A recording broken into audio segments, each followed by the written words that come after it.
Every preacher has his problems. Every preacher has his problems. Every preacher has his sin. Every preacher has errors in his theology. Every preacher can introduce what I call fat.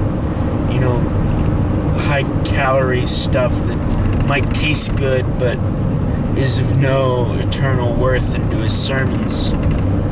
Every preacher has his problems for sure. I mean, there are some preachers that have so many problems that they aren't worth listening to at all. You know, they have so much sin in their life that's so blatant. They're so unrepentant of it. It's not worth having fellowship with them. There are some preachers that have such bad theology. You know, they've got so many errors in what they say that it's not worth listening to them. There are some preachers who, you know, they give so little meat in their talks. There's no benefit. There's nothing I can glean from listening to them. There's no scriptural insight. There's no biblical wisdom for how I can be more devoted to Christ or more devoted to God.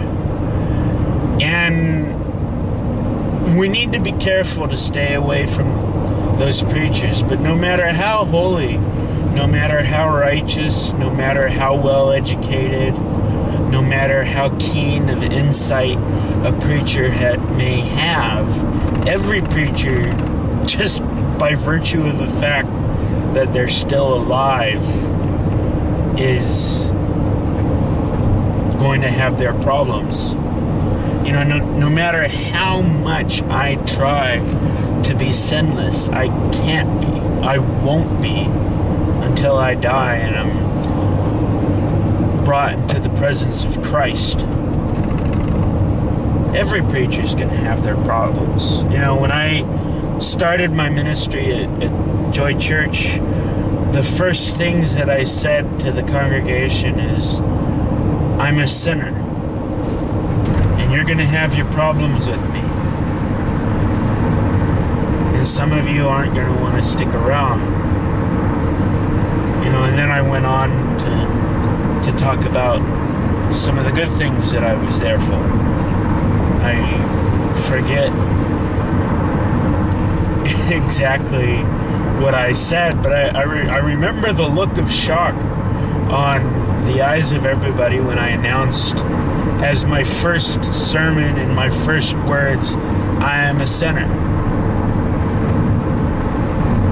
It's not exactly the first words you'd expect to hear from a preacher, but I think it's the first words that we often need to hear from a preacher, because I think in our own minds we can think that a preacher's perfect, a preacher's holy, a preacher can do no wrong.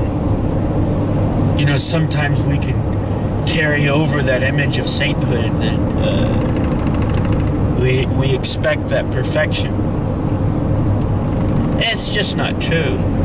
You know, every preacher has their problems, and we need to learn to live in grace. As Dr. Kent Hovind said, we need to learn to eat the meat and spit out the bones. We need to learn to not condemn a preacher for one wrong thing that they've done, or one wrong thing that they've said, or one thing that we just aren't easy with. I mean, there gets to be a point where there's just so little content, there's just so many sins, there's just so many errors in theology, where we shouldn't spend our time listening to that preacher anymore. But at the same time, I think for far more many of us, we need to learn to show grace. We need to learn to show compassion. We need to show understanding and forgiveness, and overlook many of the things that bother us, because most of the time we can tend to be too easily offended about what people do And the devil tries and destroys our spiritual lives, I think, sometimes by getting us to be a little too nitpicky.